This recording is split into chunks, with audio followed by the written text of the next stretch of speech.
Alô, olá, alô, vai tudo bem? Bem-vindos e bem-vindas a mais um Café com Crime, o podcast onde você pode ser o aficionado por crimes reais que você é, sem julgamentos.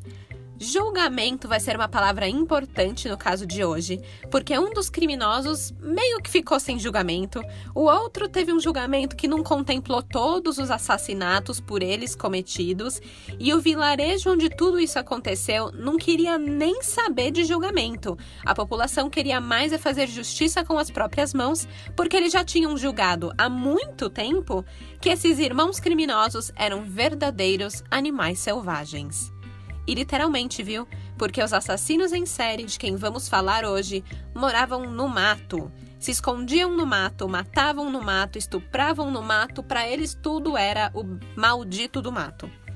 Hoje vamos falar sobre Ibrahim e Henrique de Oliveira, que ficaram popularmente conhecidos como os irmãos necrófilos. Normalmente eu tenho um probleminha com esses nomes, né? Maníaco pra lá, maníaco pra cá e tal, mas irmãos necrófilos irmãos necrófilos é um nome que cai bem, descreve exatamente o que eles eram, sem nenhum exagero ou sensacionalismo. Então vamos manter esse nome. Pois é, gente, vocês que tanto pediram uma história sobre serial killer brasileiro lá no Instagram, que é o @café com crime, fica aqui o merchan, eu te trago uma história não com um, mas com 2 serial killers brasileiros, irmãos de sangue. A parada é muito doida, então prepara o café e cuidado pra não cuspir, viu? Porque tem uns detalhes meio macabros aqui na história, mas eu aviso vocês. Vamos começar do começo? Estamos em Janela das Andorinhas, um pequeno vilarejo com aproximadamente 100 famílias na área rural de Nova Friburgo, no Rio de Janeiro. A maior parte das pessoas que moram ali são lavradores, são pessoas que se dedicam à agricultura, porque a terra dali da região é muito fértil, tudo que você planta, ela dá. Mas o caqui é a principal fonte de subsistência dessa população. Janela das Andorinhas, ela fica no município de Rio Grandina, que é a cerca de 40 minutos do centro da cidade de Nova Friburgo. E olha só que legal, não é à toa que o vilarejo ganhou esse nome bonito, Janela das Andorinhas, né? Tão pacífico. Todos os dias, ao amanhecer e no fim da tarde, bandos de andorinhas sobrevoam as 2 grandes montanhas que cercam esse vilarejo. E eu que tô a doida dos passarinhos na quarentena, pra quem não sabe, eu tô com 6 passarinhos em casa e antes eu tinha 0. Eu achei muito legal esse detalhe, porque eu fico imaginando já os piadinhos dos bichinhos de manhã, o som dos passarinhos, super gostoso, sabe? Eu amo acordar com os piados dos meus bichinhos. Então, assim, o lugar ele é bem bucólico, o cenário onde ocorreram esses crimes. Ele é cercado de verde, de ar puro, tinha tudo para ser um paraíso, mas virou o verdadeiro inferno entre 1991 e 1995.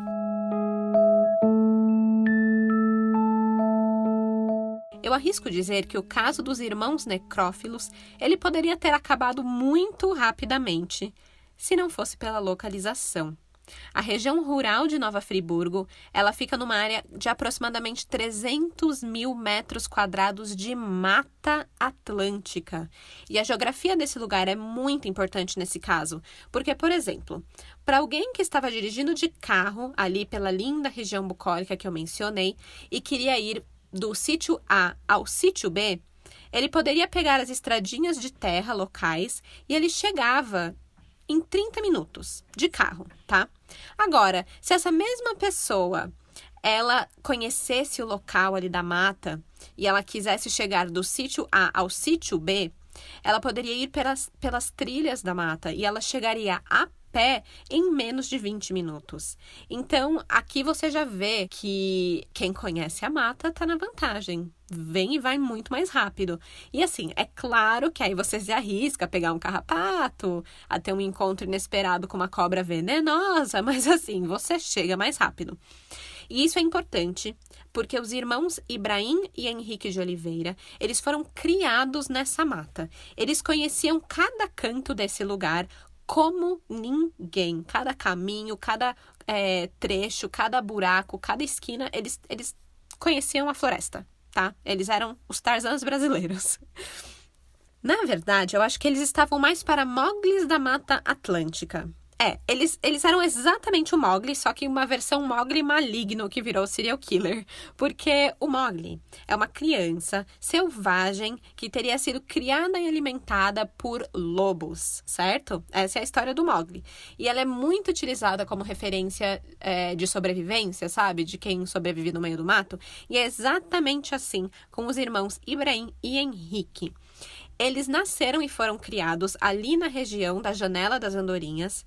Eles vinham de uma família muito miserável. Não era pobre, era miserável.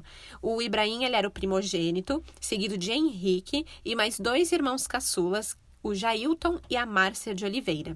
Desde muito cedo, o Ibrahim e o Henrique, eles viviam no mato. Isso porque eles foram criados à moda cacete, como descreveu um dos moradores da região que acompanhou a criação deles. Eles não tiveram carinho de pai e de mãe. Diziam que a mãe, a Maria Luísa, não batia muito bem da cabeça e o pai batia muito bem, só que neles. Na mãe e na família inteira. Ele descia o cacete. Brás de Oliveira, que era o pai, ele era um alcoólatra, ele trabalhava nas fazendas locais, mas sempre sozinho. Se o fazendeiro chamava mais gente para ajudar na lavoura, ele se mandava, ele não gostava de gente, nem para beber. Bebia sozinho no bar, lá tranquilão, e aparentemente ele não gostava nem das pessoas da própria família, porque quando ele chegava em casa, era porrada em todo mundo, e aí à noite ele ainda colocava os meninos para dormirem fora de casa, sem mantimentos. Tipo, mano, eu não consigo nem imaginar isso. Porque a região ali, se você der uma olhadinha no Google Maps, ela tem muito mato mesmo. E a casinha deles é tipo tudo sítio, sabe? Então é no meio do campo, assim. É que eu sou muito urbana, né? Então, pra mim imaginar dormir do lado de fora, e não me entenda errado, eu amo acampar. Amo de paixão. Mas aí eu tenho minha barraquinha, né? Meu colchãozinho, travesseiro e tal. Mas não, eles eram colocados pra fora de casa sem nenhum cobertorzinho e tinham que ficar lá por noites e noites. Então, desde cedo, eles aprenderam muito bem a se virarem no mato. Aprenderam na marra, porque eles eram crianças selvagens mesmo. Largadas, maltratadas, criado por lobos, né? Digamos assim, que nem o Mowgli. Então, eles aprenderam na marra as leis da sobrevivência da selva. E isso lá na frente, minha filha vai dar um trabalhão para a polícia. Bom, dizem que Ibrahim, ele já causava medo desde a infância ali para as pessoas locais, porque ele matava animais para fazer sexo com as carcaças. Sinal bom, não é? Como eu falei no episódio passado, uma característica comum de assassinos em série é começar a matar animais na infância, né? Bom, os 2 irmãos, eles jamais saíram ali da região de Rio Grandina. Eles frequentaram a escola primária dali, mas depois eles nem se formaram. Eles são considerados analfabetos. Eles não frequentavam o centro da cidade de Nova Friburgo ou qualquer outro lugar mais urbanizado. Então, eles eram realmente vistos pelos moradores de Janela das Andorinhas como animais selvagens, brutais e sem empatia. Quando todo o caso começou, em 1991, o Ibrahim tinha apenas 16 anos e Henrique tinha 15 anos. A primeira vítima da dupla assassina foi Eliana Macedo Xavier, uma moça de 21 anos. A jovem, ela estava desaparecida há uma semana, quando seu corpo nu foi encontrado no meio da mata em 15 de fevereiro. O corpo ele aparentava sinais avançados de decomposição e até uma das pernas... Gente, meio cuidado aí com o café para não cuspir. Uma das pernas havia sido devorada por animais selvagens. Então, só para vocês entenderem que eu tô falando de mata mesmo, não é campinho, não é grama, sabe? É mata, tem bicho, tem tudo e comeu a perna da menina depois que ela faleceu. Doideira. É muito doideira. De acordo com o laudo do IML, o Instituto Médico Legal, ela foi estuprada e estrangulada por um fio de arame amortecido por um pano. Na cena do crime, foi encontrado uma certidão de nascimento desgastada, um crucifixo de madeira preta, uma carteira de veludo preta e a calcinha azul rasgada da vítima. Não fica muito claro como que a polícia suspeitou dos irmãos Ibrahim e Henrique, mas eles se tornaram suspeitos do caso logo de início. Porém, não tinha nenhuma prova, não tinha como incriminar os meninos, então o crime ficou em aberto. 7 meses depois, em setembro de 1991, outro crime chocou novamente ali a comunidade rural de Nova Friburgo. O corpo da estudante Norma Cláudia de Araújo, de 11 anos, foi encontrado próximo de onde haviam encontrado o corpo de Eliana. O lugar não foi a única semelhança. Na verdade, tinham muitas semelhanças. O corpo estava nu, né, sem roupa, um arame... Nu, vai estar com roupa? Não, né, filha? Vai estar sem roupa. Ela estava nu, com um arame em volta do pescoço. Estava também em estado avançado de decomposição e tinha sinais também de abuso sexual, só que dessa vez o estupro ele ocorreu post-mortem, ou seja, necrofilia, e é daí que vem o apelido da dupla, os irmãos necrófilos. Num primeiro momento, os familiares de Norma apontaram o lavrador Antônio Carlos Laranjeiras como suspeito, como culpado, porque ele dizia ser namorado da criança, então falaram, então ele é o autor do crime. E, tipo, uma pausa aqui, porque essa menina tinha 11 anos. O que eles estão falando que um lavrador era namorado dela, mano? É, tipo, pedofilia na cara dura. Mas isso é outro papo, voltando. De qualquer forma, o lavrador, ele não tinha nada a ver com o caso. E aí as suspeitas acabaram caindo de novo sobre os irmãos Ibrahim e Henrique. De novo, não sei explicar por que eles se tornaram suspeitos, mas não é muito difícil de imaginar. Já na época, com 15 e 16 anos, eles já eram conhecidos por causar dentro da casa, dentro da própria casa onde eles moravam, chegando a ter histórias de que eles estupravam a própria mãe e irmã, e de que a irmã, a Márcia, ela teria engravidado de Henrique e provocado um aborto para não ter um filho do próprio irmão. Além disso, como eles já tinham sido acusados da morte da Eliana, antes, né, que foi há 7 meses antes, e a cena ali era super parecida, não fica tão difícil de entender por que eles foram acusados, e a polícia decidiu chamar eles para o interrogatório para realmente ver o que conseguia arrancar desses meninos. E assim, eles eram muito pestes, todo mundo ali conhecia ele como pestes, e com certeza eles iam tentar mentir, enganar e tudo mais, mas não é que os bichinhos confessaram tudo? Chegou na delegacia, o Ibrahim só falou, fui eu mesmo, matei a Norma, só que ele falou que ele agiu sozinho, sem a ajuda do Henrique.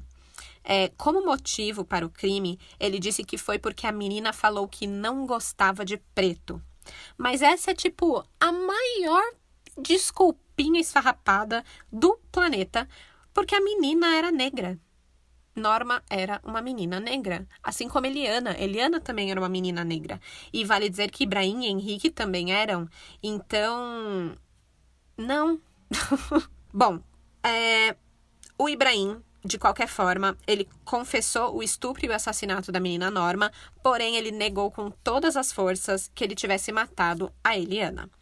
Mas já tá bom, pelo menos já deu ali para prender essa criança, porque sim, ele tinha apenas 16 anos e foi julgado nos termos do Estatuto da Criança e do Adolescente.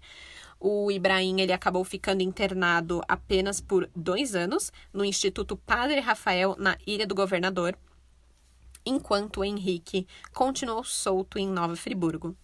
Durante esses 2 anos que Ibrahim esteve internado, e aqui ponto importante, não aconteceram novos crimes similares a esses na região da Janela das Andorinhas.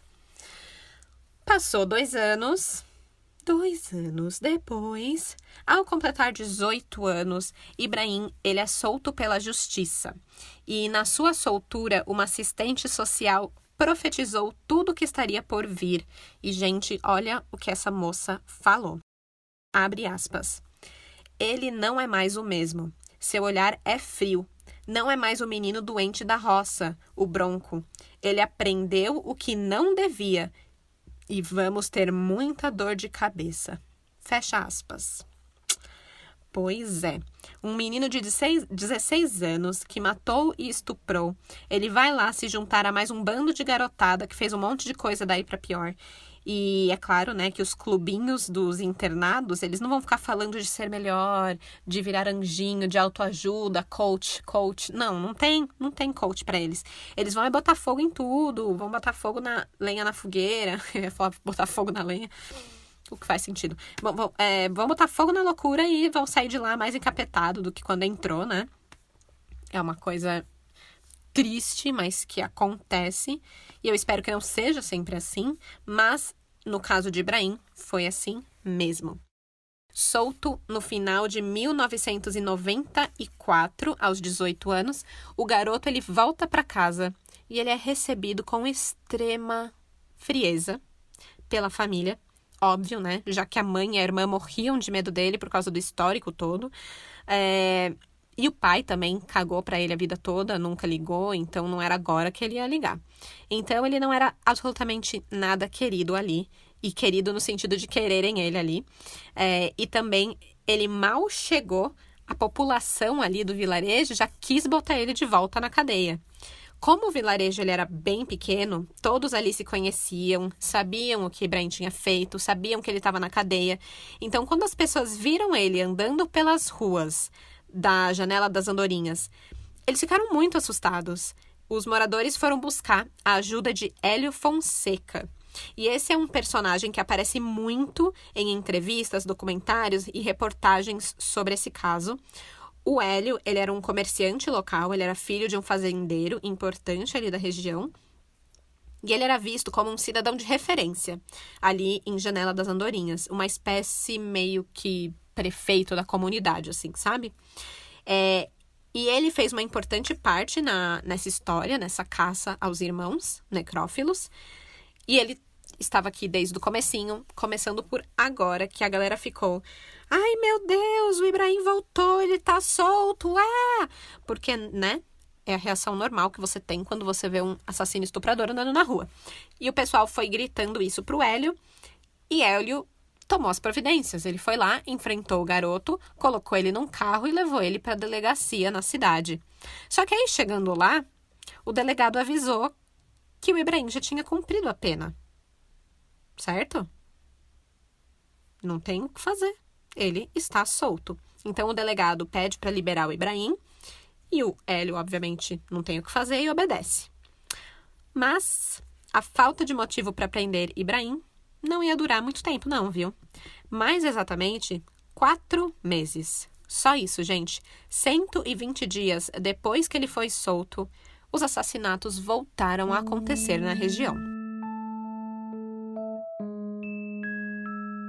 Essa é a terceira e quarta vítima dos irmãos necrófilos. Elisete Ferreira Lima, de 30 anos, e o seu marido, o segurança João Carlos Maria da Rocha. Em plena tarde, era um domingo de carnaval, 27 de fevereiro de 1995. O casal estava tomando banho em uma cachoeira ali da região. Estava lá relaxando em meio ao cenário paradisíaco e tal. E aí Elisete decidiu tirar um cochilo ali na margem da cachoeira e deixou o João nadando sozinho um pouco mais adiante dali. Aí, do nada, gente, pau. Imagina só. Você tá lá de olho fechado e algo te ataca. Esse é, tipo, um dos meus maiores medos. Eu sou assim, até quando eu tomo banho, que eu tô lavando o cabelo, né? Aí eu tenho que fechar o olho pra não arder o olho e tal. Aí eu já começo a imaginar aquela cena de Psicose, sabe? Quando a mulher é atacada, que faz... Peraí, eu vou colocar uma musiquinha aqui, porque é melhor do que eu cantando.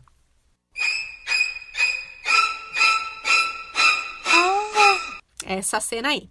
Aí logo que eu imagino isso, eu já abro o olho e eu sofro com aquela ardência do shampoo, mas eu acho melhor isso do que ficar de olho fechado e sentir que eu tô sendo atacada. E sim, minha imaginação é fértil, porque eu, né, crimiseira, gosto de crimes, acontece isso, efeitos colaterais. Mas enfim, Aconteceu isso com a Elisete. Eu sempre quero falar Elizabeth, mas não é Elisete.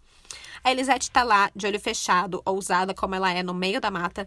E aí ela sente um peso na cabeça. E quando ela abre o olho, ela vê um homem em cima do corpo dela. E aí, logo atrás dele, tem um outro homem observando. Eram os irmãos. O Ibrahim, ele bate com uma pedra na cabeça dela. E aí, óbvio, né, que o marido, que era um segurança, ele tava vendo o João. E aí, o João veio nadando na direção deles para tentar salvar a Elisete. Só que os irmãos começaram a apedrejar ele e ele morreu. E, assim que o marido estava morto, em seguida ele é estuprado pelos 2 irmãos, pelos 2 homens. Logo em seguida, eles voltam a atenção de novo para a Elisete. Pelo que eu entendi, ela estava bem desacordada, bem ruim, mal, assim, não conseguia se movimentar. E aí eles arrastam ela para dentro da mata. Provavelmente foi o Ibrahim que a estuprou, enquanto o Henrique assistia e diz que ele estava pulando de alegria e comemorando e ao mesmo tempo segurando um livro com uma cruz preta estampada. Lembrando que na cena de Eliana, na cena do crime dela, foi encontrado um crucifixo de madeira preto. Então, né, conexões. Aí, enquanto estava tudo isso acontecendo, a Elisete se fingiu de morta depois de ter apanhado muito. E quando os assassinos se distraíram, ela foi ligeira e, fugiu. Ela foi a primeira sobrevivente dos irmãos necrófilos. Ela saiu correndo pela mata e, por sorte, eles estavam perto de uma trilha, onde tinha gente passando ali. E aí ela se joga nessa trilha e ela logo é socorrida por essas pessoas. E ela estava nua e com corte de canivete no braço. Então imagina também o susto, né, de uma pessoa nesse estado se jogar onde você está passando ali na trilha. Os moradores a socorreram, a levaram para um hospital. E, na sequência, a Elisete, ela conversa com a polícia, descreve os seus agressores e como tudo funcionou, né, o modus operandi deles, e ficou claro para a polícia que os irmãos necrófilos estavam de volta. Aí já foi aquele alarde, né? Imagina a população ali pensando, eu avisei, cacete, era para ele estar na prisão, a gente tentou prender ele de novo. E ainda aquela assistente social que profetizou que ele voltaria a fazer um estrago. Ela é tipo a rainha do eu avisei, essa mulher, né? Com esse alarde todo, não tinha mais como Ibrahim e o Henrique conviverem ali naquela sociedade, então por isso, depois da morte de João Carlos Maria da Rocha e a tentativa de homicídio e estupro de Elisete, os irmãos eles desaparecem no meio da mata e realmente viram aqui o Mowgli maligno real oficial. De acordo com os relatos, eles se alimentavam das árvores frutíferas, roubavam das plantações, provavelmente comeram muito caqui nessa época. Eles arrombavam casas para roubar comida e cobertores e eles viviam dentro das inúmeras grutas que tinham ali na região de Janela das Andorinhas, na Mata Atlântica. Então, eles realmente viraram bichos do mato, homens da caverna. Alguns moradores da região ficaram muito revoltados com tudo o que aconteceu e eles chegaram a encontrar uma dessas grutas onde os irmãos se abrigavam e botaram fogo em todos os seus pertences. Com isso, a família Oliveira, ela teve que fugir da região e o casebre deles, onde eles moravam, foi incendiado pela população. E eles temiam muito ser linchados, então eles, vazaram. Essa população, logo aqui do começo, estava doidinha por um linchamento. Eles estavam loucos para fazer justiça com as próprias mãos. A polícia local, ela voltou a ir atrás dos irmãos, mas os locais, eles não achavam que a polícia estava fazendo o suficiente. Eles não entravam o suficiente na mata, não procuravam e tal. E aí, eles estavam morrendo de ódio, né? Porque, afinal, foi a polícia que soltou Ibrahim, né? Em primeiro lugar. E então, desde o início, já estava rolando uma inimizade muito grande entre a população e a polícia. Mas esse é só o começo da história. Antes disso explodir, dessa inimizade, ainda tem mais assassinatos. Um pouco mais de um mês, hein? Um mês só. Um pouco mais de um mês depois do ataque... Fiquei parecendo a moça dos R$3. R$3? R$3? R$3? R$3? Isso aqui um mês. Desculpa, voltando aqui. Um pouco mais de um mês depois do ataque da cachoeira, uma nova vítima surge. E essa foi uma vítima muito inesperada, porque ela era a única pessoa que ainda estava ajudando os irmãos necrófilos. Meu Deus, tinha alguém ajudando eles? Tinha alguém. E esse alguém era a tia dos meninos. Tia Vera Lúcia Damasceno. Em 1º de abril de 1995, os irmãos Ibrahim e Henrique mataram a própria tia. Alguns moradores dizem que Vera ajudava levando mantimentos até o esconderijo dos irmãos.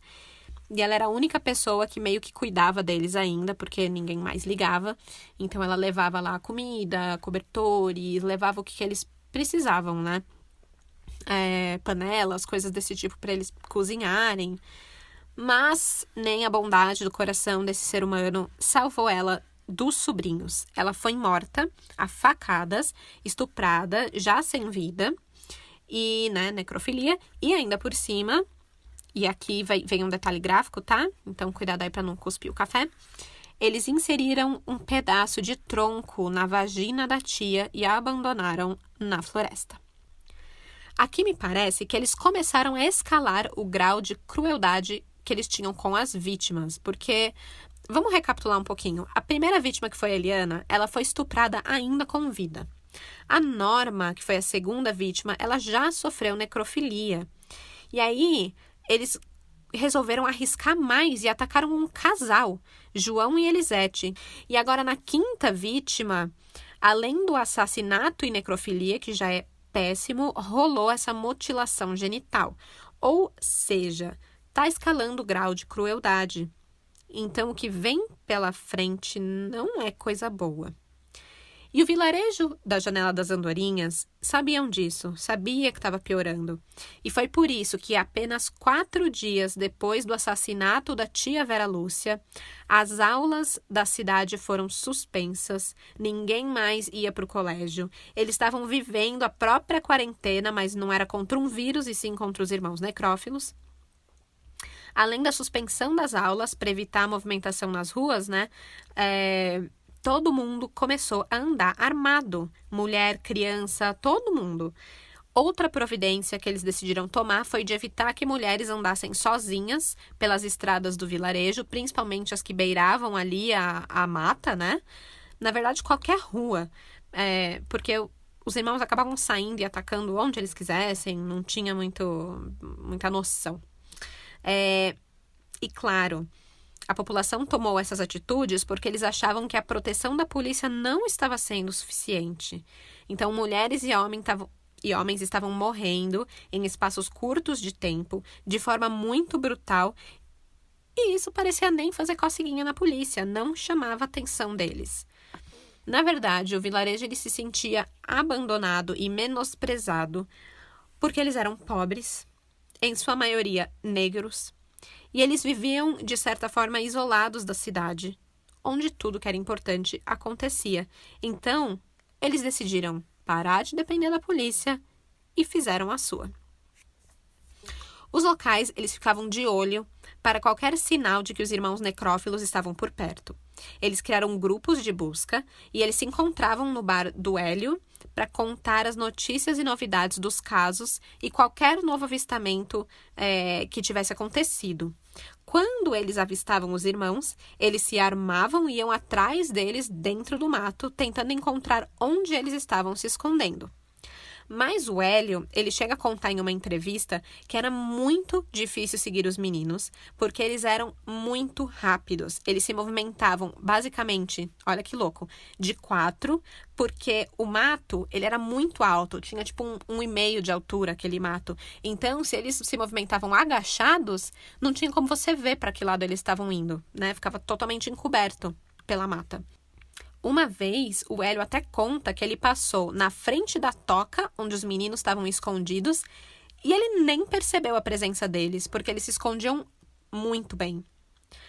Muitas vezes também, o Ibrahim e o Henrique, eles faziam cabanas de plástico ou se escondiam dentro de cavernas na mata. E os que procuravam por eles custavam muito para encontrar essas cavernas. E quando eles encontravam, já era tarde demais e os irmãos tinham mudado de lugar. Aí, normalmente, eles queimavam, tiravam os mantimentos e tal, para dar uma cansada, né? Dar uma canseira nos meninos.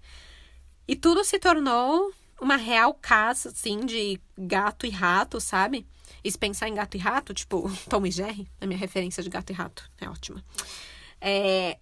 Você pode crer que a população era o Tom, que só levava na cabeça e nunca conseguia chegar em lugar nenhum com o Jerry.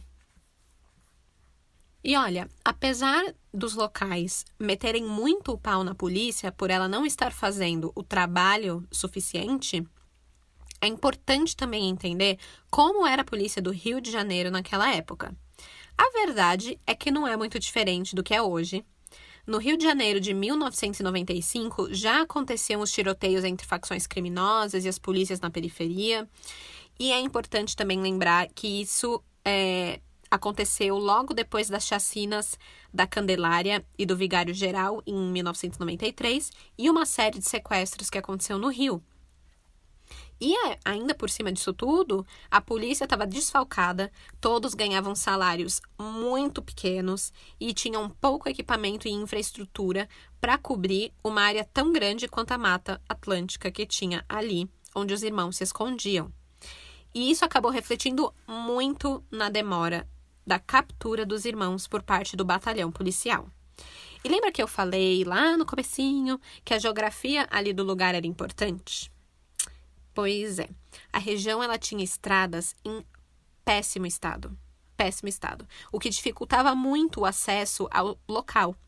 E para piorar, não tinha sinal de rádio, o que impedia que os policiais adentrassem mais ainda para dentro da mata fechada. Nem mesmo as roupas dos policiais eram adequadas, né? Porque depois que eles entravam na mata, eles acabavam saindo cheios de carrapatos. Claro, eles não conheciam o lugar como os irmãos necrófilos, o que com certeza deixava os criminosos super na vantagem. Mesmo com o 11º Batalhão de Nova Friburgo, indo quase com todo o seu efetivo para caçar os irmãos, as buscas não estavam dando em nada dia após dia. O Ibrahim e o Henrique, eles eram vistos apenas quando eles invadiam casas da região para poder roubar comida ou quando eles apareciam para matar. Depois disso, desapareciam como vento, sem nem deixar rastros, quase como fantasmas. Quase como aquele crush que não te responde desde que a quarentena começou. E você não faz ideia de porquê, onde, como, quando. Tudo mistério. Brincadeira, não vou brincar com o coraçãozinho de vocês, porque eu sei que a quarentena tá foda, né? Desculpa. Foi em meio a essa caçada toda da polícia e da população local que um novo assassinato aconteceu. Esse aqui aconteceu um mês depois do assassinato da tia Vera. Ou seja, eles estavam atacando basicamente todo mês, independente da polícia estar lá ou não. 17 de maio de 1995. A lavradora Odete de Carvalho, de 56 anos, ela foi atacada enquanto voltava para a casa do trabalho. Ela estava acompanhada de Sônia, que era uma amiga que tinha aproximadamente 20 anos de idade, e Sônia sobreviveu ao ataque. Então, em uma entrevista, ela conta mais ou menos como aconteceu. Ela falou que ela tinha comprado alguns mantimentos, estava carregando, parece que 1 litro de leite, sei lá, na mão. E ela também estava com um filho pequeno e estava andando para casa junto com Odete. É importante ressaltar que a Sônia, ela caminhava com uma barra de ferro na mão, porque ela sabia que os irmãos estavam à solta. E foi nesse caminho para casa que Sônia viu Ibrahim. Outro detalhe importante, Ibrahim estava sozinho. A Sônia começou a gritar pedindo ajuda e o Ibrahim começou a jogar casa de cupim. Sabe aqueles negócios de barro duro que tem no meio do mato? Começou a jogar isso na Sônia e na Dona Odete.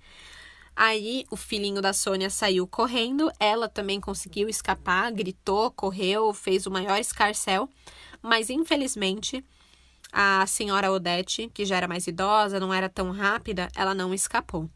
Ela foi a 6ª vítima dos irmãos.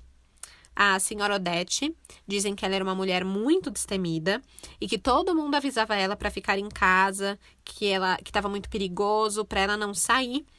Mas ela sempre falava que carregava uma peixeira com ela e não tinha medo de nada. Mas quando Ibrahim veio para cima dela, não deu tempo de se defender.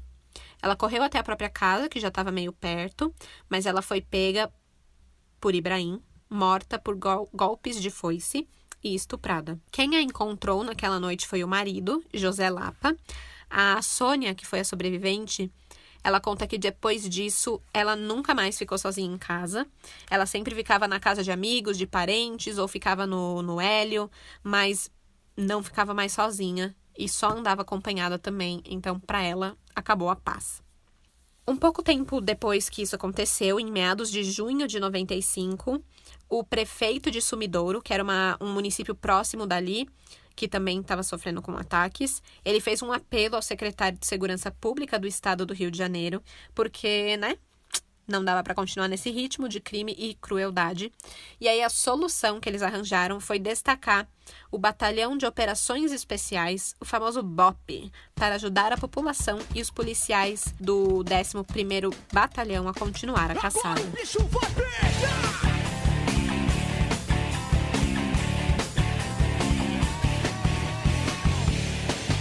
Agora vai, né? Chegou o BOP, galera.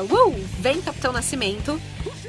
Que no caso, na verdade, foi um camarada chamado Capitão Príncipe. O princeso chegou alegrando a população. A galera toda ficou super feliz que finalmente o Estado estava tomando as providências para a segurança do local. Mas a alegria de pobre dura pouco e os elogios acabaram. Porque logo, mais moradores começaram a criticar a forma que as buscas eram realizadas, especialmente quando o coronel pediu para que a população se desarmasse para evitar tragédias entre inocentes. Aí não, né? Os caras lá, no auge do medo, depois de mais de meio ano se protegendo sozinhos, com as próprias armas, falam que eles têm que se desarmar? É que nem você ficar de isolamento e no pico da pandemia pedirem para você ir no shopping. Não faz sentido. É isso. Eles não gostaram nada do pedido para se desarmar e eu vou te contar que eles não se desarmaram, viu? Eles também não gostaram quando a guarda municipal começou a interditar as casas abandonadas pelas famílias amedrontadas para impedir que elas servissem de abrigo para os irmãos. Porque se eles estavam se escondendo em cavernas e cabanas e tudo mais, uma casa abandonada era o lugar perfeito para eles, né? E faz sentido essa estratégia. Mas os moradores, eles alegavam que era muito injusto destruir a moradia, que pessoas pobres demoraram anos para construir, sendo que talvez, depois que tudo isso acabasse, as famílias poderiam voltar, né? Faz sentido também. E um dado interessante, segundo o jornal A Voz da Serra, estima-se que 70% das famílias que moravam na zona rural abandonaram suas casas com medo de se tornarem vítima dos assassinos. Você tem noção disso, gente? 70% é muita gente se mudando. É tipo um êxodo rural. O medo era tão grande que dos irmãos, né, óbvio, que episódios de racismo começaram a se espalhar na região, porque bastava os policiais avistarem 2 negros caminhando juntos, que eles já julgavam que eram os irmãos necrófilos, e aí a gente tá mais do que careca de saber o que acontece quando policiais são racistas, né? Não vou nem entrar em detalhes aqui. Bom, o desconforto da população começou a ficar maior ainda quando eles perceberam que, mesmo com o BOP na região, os irmãos necrófilos continuaram fazendo um estrago. Além de saquear sítios, eles continuaram atacando as pessoas da região e às vezes faziam os 2 na mesma casa, como foi o caso da 7ª vítima, a dona Iria Moraes Ornelas, de 67 anos. Esse ataque ele aconteceu 2 meses depois do assassinato da Dona Odete. Talvez eles demoraram mais tempo porque o BOP já estava na região e eles precisaram ter mais cuidado, mas enfim. No dia 21 de julho, A dona Íria, ela foi encontrada enforcada com a própria saia e estuprada na cozinha de casa. Os irmãos invadiram a residência, cometeram o ato e levaram mantimentos como queijos caseiros e todas as calcinhas da vítima, como prêmio. Eles já tinham feito isso de levar calcinha antes, mas nesse caso levaram todas, o que chamou bastante atenção, porque a coisa estava realmente escalando e ficando cada vez mais psicologicamente absurda, né? Digamos assim. Bom, depois disso, a próxima quase vítima foi Márcia Cristina de Mello. Ela tinha 15 anos e, na verdade, ela foi uma ex-colega de Ibrahim na escola. Ela estava sozinha com a irmã em casa quando viu que os irmãos estavam no seu terreno. Eles tentaram arrombar a porta e a menina pegou a sua arma calibre 38 e atirou contra a porta e funcionou. Com o susto, os irmãos fugiram. Aí tem uma reportagem que eles entrevistam a Maria Cristina e ela fala que se não fosse pela arma, com certeza eles teriam entrado na casa e teria sido o fim dela e da irmã. Agora imagina que louco você ter ido para a escola com um cara que futuramente vai aterrorizar a cidade inteira e tentar arrombar a sua casa para te matar. Eu, hein? Vira louca. O próximo avistamento de Ibrahim, ele aconteceu em agosto. Dessa vez, ele chegou a realmente ser baleado por um grupo de homens que estavam fazendo patrulha, mas ele conseguiu fugir e ainda teve o cuidado de apagar os rastros de sangue na floresta. Eu quero dar uma pausa aqui. Eu quero deixar claro que esses homens que estavam patrulhando, eles eram mateiros. Eles conheciam tudo sobre rastros, sobre florestas, sobre as trilhas. Eles eram treinados para isso. Então, quando eu li que Ibrahim, mesmo tendo sido baleado, conseguiu fugir, ou seja, ele conseguiu ir mais rápido do que todos os homens ali de patrulha, e ainda não deixou rastros, tipo, mano, como que alguém faz isso? Tem que ser muito mogre e maligno, gente, para conseguir uma façanha dessas. E essa coisa deles serem rápidos, de não deixar rastros, de se esconderem tão bem que nem o Bop acha, de morarem na selva, isso tudo criou muitas lendas em volta de quem eles realmente eram. Uma dessas lendas locais, e eu falo lendas porque a gente sabe que não é verdade, mas os moradores ali, eles realmente eram crentes nisso, é de que os irmãos eram lobisomens. Pois é, aparentemente, no coletivo social ali, as aparições sempre aconteciam quando era lua cheia. Outra lenda é que eles tinham um trato com o demo, eles ficavam invisíveis e podiam sumir na frente de qualquer um, seja de dia ou de noite. Outra é que eles seriam filhos da natureza, então qualquer ferimento eles conseguiam curar de forma instantânea usando terra e água. E claro, né, tem que ter a teoria de que eles matavam as mulheres para entregar a alma para o demo, né? O pacto com o demo sempre parece ser a solução desses mistérios doidos. Mas a real é que, no máximo, eles eram realmente bichos do mato. Literalmente, na melhor das definições, bicho do mato. Eles provavelmente nunca tinham ido para uma cidade. Eles não sabiam nem andar de ônibus, nem mesmo usar armas, revólver, sabe? Eles chegaram a arrombar uma casa para roubar comida e cobertor e tal, e essa casa tinha uma arma no armário, e eles levaram tudo do armário, menos a arma. De acordo com os moradores locais, o negócio deles era realmente usar facão e pau. Eles usavam coisas muito básicas. Um relato também afirma que eles tinham aparência de bicho, porque eles tinham os pés muito grandes e cascudos, né? Porque eles andavam na mata descalços e tal. E eles tinham muita força na perna, então as pegadas deles eram sempre super afundadas na terra. E claro, como a gente já citou aqui, a gente quem? Só tô eu falando, né? Como eu já citei aqui, eles eram muito rápidos. Tanto que eles foram avistados em um local e depois de pouco tempo eles já foram vistos a mais de 20 quilômetros de distância dali, tudo a pé. Mais lendas à parte, a verdade é que eles transformaram a paradisíaca Janela das Andorinhas em um verdadeiro inferninho. Eles chegaram a botar fogo em uma casa, tentando fazer com que a mulher que morava ali saísse para que eles pudessem agredi-la, mas a mulher, mesmo com a casa em chamas, não saiu. Doida, né? Mas foi ótimo porque ela sobreviveu.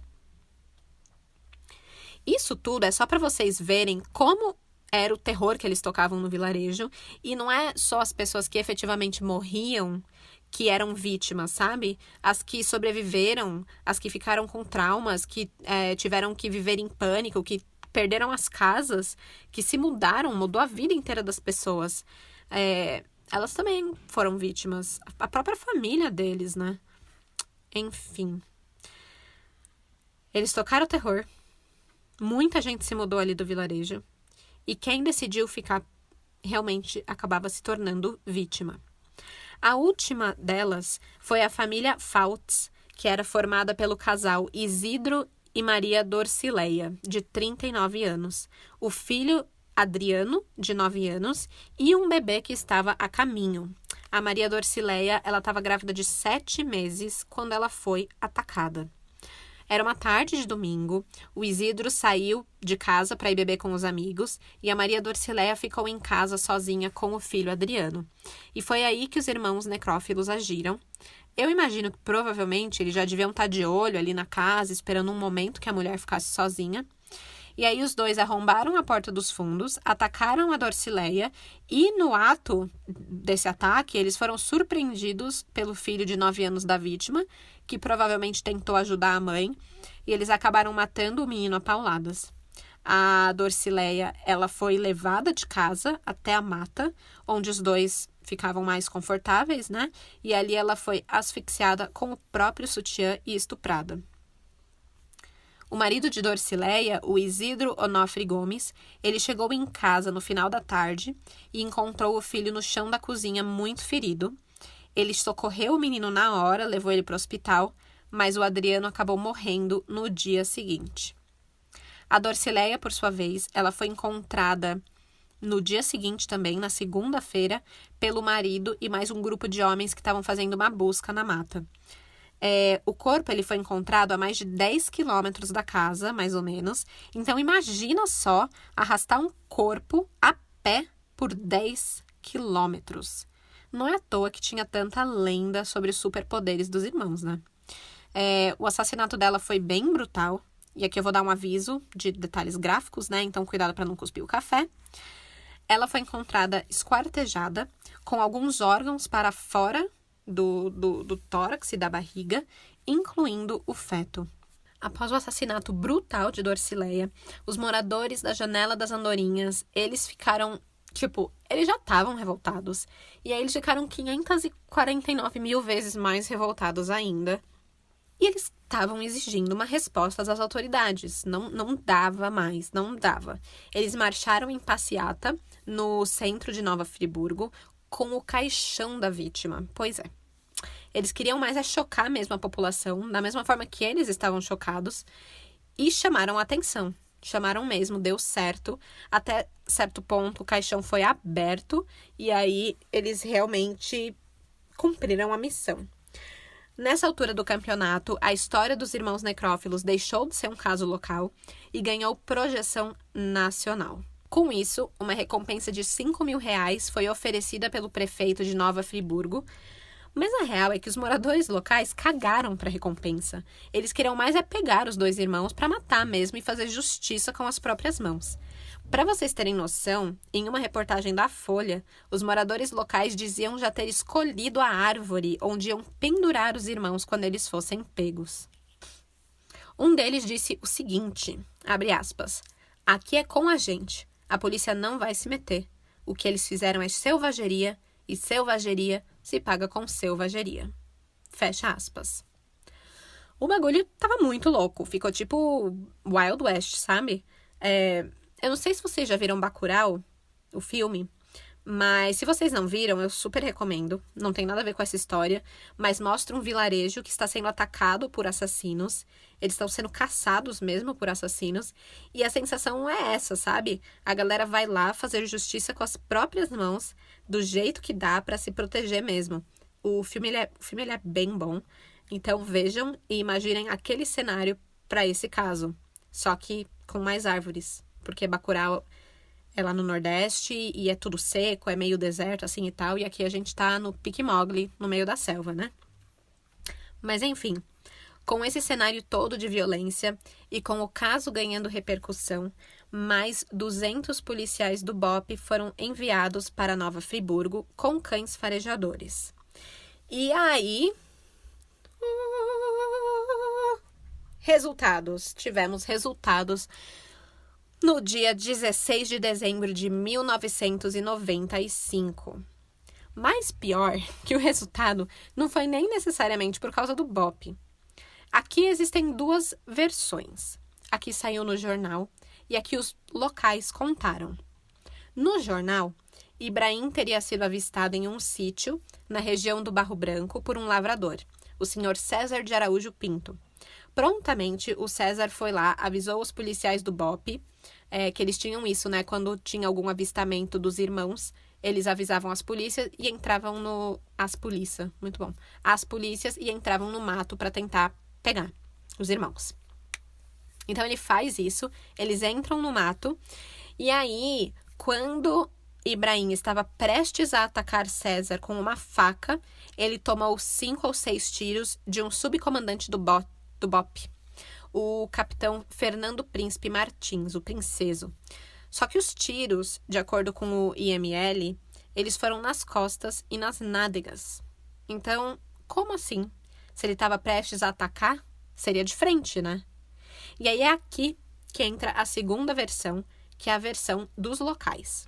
Essa eu vi no documentário do jornal A Voz da Serra, que entrevistou várias pessoas que moravam ali na Janela das Andorinhas, na década de 90. Ali eles contam que uma dona de casa percebeu que suas roupas estavam sumidas do varal, e quando ela olhou pelo quintal, ela viu que tinha rastros de que alguém estivera ali. E aí, na hora, ela já sabia que seriam os irmãos necrófilos, porque eles tinham isso de roubar roupa e cobertores dos varais. Então, ela chama o César de Araújo Pinto para dar uma olhada e ele avista o Ibrahim dormindo próximo ali de uma casa que tinha sido saqueada recentemente e abandonada. O César chama a polícia, que chega e encontra o Ibrahim ainda adormecido e, pau, desce o tiro nele. Morreu dormindo. E ainda uma terceira versão teoriza que César mesmo teria disparado os tiros, o que é uma teoria que daria vitória à caçada dos locais e não à polícia.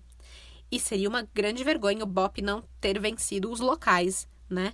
Então, dá para entender porque eles espalhariam uma versão que teria o Capitão Príncipe, o subcomandante do BOPE, como o que pegou o Ibrahim. A versão dos locais ele ainda ganha credibilidade quando a gente vê que até a promotora do caso, a Elizabeth de Lima Carneiro, ela pediu a reconstituição da morte do Ibrahim para averiguar se não houve excesso por parte do policial. Mas a população protestou muito a favor do policial e falou que ele era um herói e não um bandido. Quem era um bandido estava morto. Eles queriam mais que os irmãos morressem, isso a gente já sabe, né? Eles estavam doidinhos para essa morte. Mas, enfim, mesmo com a diferença das versões, o fato é que esse foi o fim de Ibrahim de Oliveira, o primogênito dos irmãos necrófilos. O César contou, o César foi o que avistou ele, né? Que estava lá na hora que ele morreu, que o corpo fedia como se Ibrahim já estivesse morto há dias. Mas também imagina, o menino estava há quase 1 ano no mato, sem tomar banho. Devia estar horrível mesmo o cheiro, né? Ibrahim, ele morreu com 21 anos e, segundo as notícias, ele usava uma calcinha cor-de-rosa e ele estava todo depilado. Muito possivelmente a calcinha era uma das calcinhas da vítima que eles recolhiam como prêmio, né? Outro detalhe, ele estava lotado de carrapatos no peito, cheio. Nas horas seguintes à morte de Ibrahim, a polícia precisou ser super rápida, porque a notícia se espalhou em questão de minutos ali dentro da cidade e 300 pessoas começaram a cercar a ponte para impedir que o carro que transportava o corpo de Ibrahim passasse. Muitos queriam incendiar o carro, outros tinham apenas a curiosidade de olhar para ver realmente o cadáver do jovem, porque eles queriam ver, eles queriam ter certeza que o menino estava morto. Alguns moradores também quiseram invadir o ML depois que o corpo de Ibrahim chegou lá, porque eles queriam esquartejar o corpo. Então, tinha essa raiva, esse ódio, assim, sabe? Por isso que os policiais precisaram levar o cadáver super às pressas para o ML de Itaboraí. Quem foi chamado para fazer o reconhecimento do cadáver foi o Hélio Fonseca, já que ele conhecia os meninos desde pequenos e, por algum motivo, aparentemente aqui, os pais não foram localizados no dia.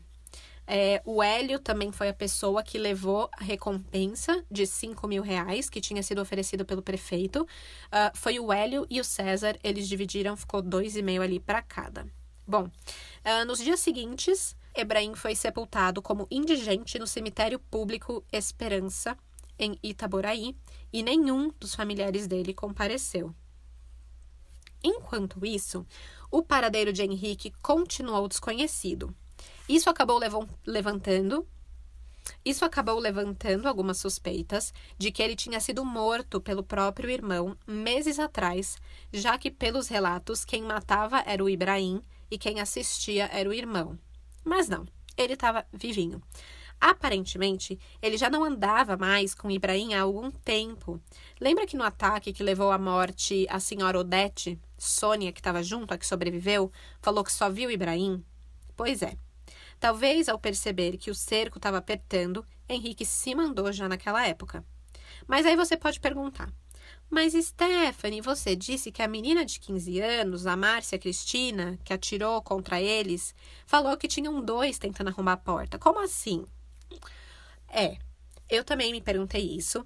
E aí eu achei uma entrevista de um dos policiais comandantes do caso, onde ele afirma que Henrique realmente tinha se mandado há algum tempo, mas a crença popular era tão forte de que era uma dupla, de que eram os 2 irmãos, e eles conheciam, já tinham visto os 2 irmãos atuando juntos, que no auge do medo ali, eles acabaram criando aquelas lendas de lobisomem e tal, e não seria muito difícil imaginar que eles ficassem com medo de sempre aparecer 2 e de sempre ver 2, mesmo quando não tinha.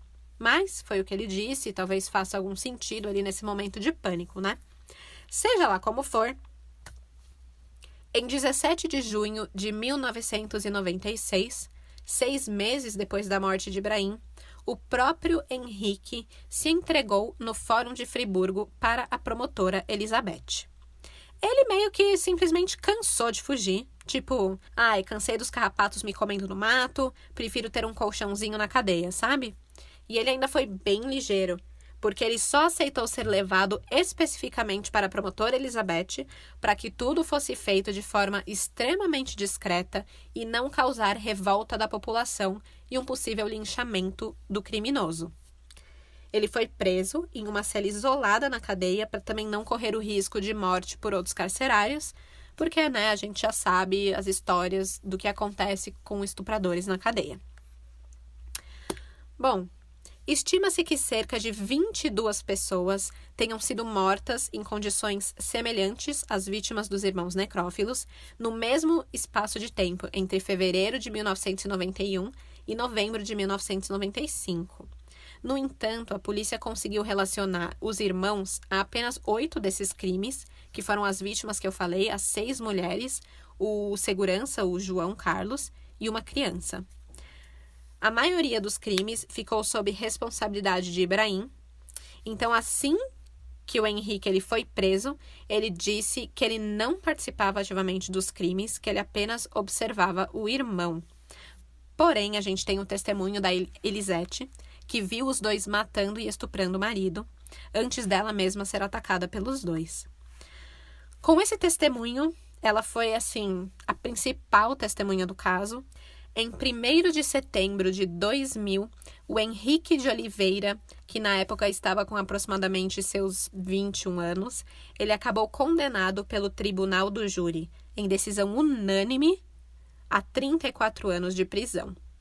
A pena é referente apenas à morte do João e o abuso sexual e tentativa de homicídio de Elisete.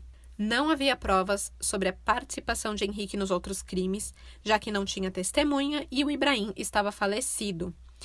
Aliás, o caso, quando ele foi avaliado pelos psiquiatras forenses, ele foi descrito como folie à deux, que é loucura a dois, no qual os sintomas psicóticos são compartilhados por duas pessoas, normalmente familiares ou amigos, e nessa avaliação dos psiquiatras, o Ibrahim seria a cabeça psicótica e o Henrique sofreria algum tipo de retardo mental que era grandemente influenciado pelo primogênito e seguia nos passos deles. Mas foi dado como que Henrique era são, ele era uma pessoa são com consciência do que ele fazia. O Henrique de Oliveira, ele continua preso até hoje. Faltam ainda aproximadamente 10 anos para sua sentença ser cumprida. Mas, a gente sabe que no Brasil a pessoa não fica presa por mais de 30 anos. Então, por mais que ele pegou 34 anos, ele deve cumprir aí, no máximo, estourando 30. E isso quer dizer que ele estaria livre, leve e solto lá por volta de 2026. Que, gente, 2026 é daqui 6 anos. 6 aninhos. Quando ele sair da cadeia, ele terá cerca de 50 anos. Isso se ele não pegar aquelas saidinhas, Enfim, sabem como é o sistema. Sobre a família Oliveira, o pai, o Brás de Oliveira, que metia o cacete em todo mundo, ele morreu pouco depois de Ibrahim, em 1995, de um infarto. A mãe, a Maria Luísa, ela faleceu por volta de 2016. E o paradeiro dos irmãos mais novos da família, o Jailton e a Márcia, é desconhecido. Aí, se você parar para pensar, por mais brutais que fossem os crimes, acho que tem um fator muito grande aqui, que é a trajetória deles desde a infância, de abandono, de maus tratos, pobreza, miséria. Com certeza, a forma como foram criados deu um empurrão neles para que eles seguissem esse caminho. E é um exemplo muito claro para mim de descaso social e político e também de um sistema que não funciona, que colocou Ibrahim de volta às ruas. Mas, não sei. Se alguém que estiver escutando for psicólogo e puder comentar sobre isso, como esse ambiente todo afeta, a mente, adoraria escutar. Me chama lá no Instagram, o @cafécomcrime, ou no Twitter, o @caféccrime. E aí, só mais um pensamento antes de encerrar, e isso eu li na reportagem da Vice sobre o caso, é que Ibrahim e Henrique, eles são citados como 2 jovens analfabetos e selvagens. Porém, a destreza desses assassinatos, gente, a forma como eles despistavam a polícia e os moradores durante um ano inteiro, prova muito que eles não eram nada privados de inteligência. Muito pelo contrário. E é muito triste a gente só ter acesso a essa história por notícias de jornais, que foi... É o que tem lá da época. E também da fala das outras pessoas ali locais. A morte de Ibrahim tirou a oportunidade que a gente teria de estudar uma mente criminosa como a dele. E ainda tem o Henrique aí, Até onde se sabe, ele está vivo na cadeia, mas não me parece que existam muitos estudos ou pesquisas envolvendo ele, ou livros, Fica aí a dica, viu, Ilana Casoy? Daria de tudo para um livro teu sobre esse caso. Mas, na falta de livro, minha filha tem 3, isso mesmo, crimezeiros, 3 filmes. Então, prepara para maratonar esses filmes no seu fim de semana. O primeiro filme, ele foi inspirado, no caso, em 1996, quando tudo estava bem fresquinho. Chama Eles Comem Sua Carne, do diretor Peter Biostorff. Ele é bem conhecido por filmes gore. Ele foi baseado no relato desses crimes, mas ele não é uma história sobre esses crimes, é só baseado mesmo. E eu achei o nome bem ruim, por sinal, porque parece de canibalismo, e não de necrofilia, mas enfim. O segundo filme chama Isolados, é um filme de terror de 2014, que foi parcialmente baseado no caso dos irmãos necrófilos. Ele conta com a direção de Tomás Portela e a atuação de Regiane Alves e Bruno Gagliasso. E aí o último filme, e esse é o mais baseado mesmo no caso, chama Macabro. Ele estreou em Londres no ano passado. Ele é dirigido por Marcos Prado, que também fez o Tropa de Elite. E para essa produção, ele chegou a consultar a galera do BOPE, que realmente participou da caça dos irmãos necrófilos. Então esse parece ser bem mais fiel ao caso real, sabe? Ele não lançou aqui no Brasil ainda, oficialmente, mas até uma semana atrás dava para assistir de graça online no site do Brooklyn Film Festival. Parece da hora, acho que eu vou dar uma chance para esse, vou ver. E com essas recomendações de filmes, que eu não vi, mas estou recomendando mesmo assim, eu deixo vocês aí matutando sobre esse caso bizarro. Eu vou postar tudo que eu mencionei aqui, os filmes, documentários, livros, etc. Eu vou postar tudo lá no Instagram, o @cafécomcrime, e também as fotos do caso. Tudo na quinta, como sempre, vai ao ar. Beleza, crimezeiros? Dali serial killer brasileiro pra vocês. Queriam um, dali 2. É isso, gente. Se cuidem, fiquem em casa se puder, porque já sabe, né? De desgraça já basta esse podcast. Tchau, tchau!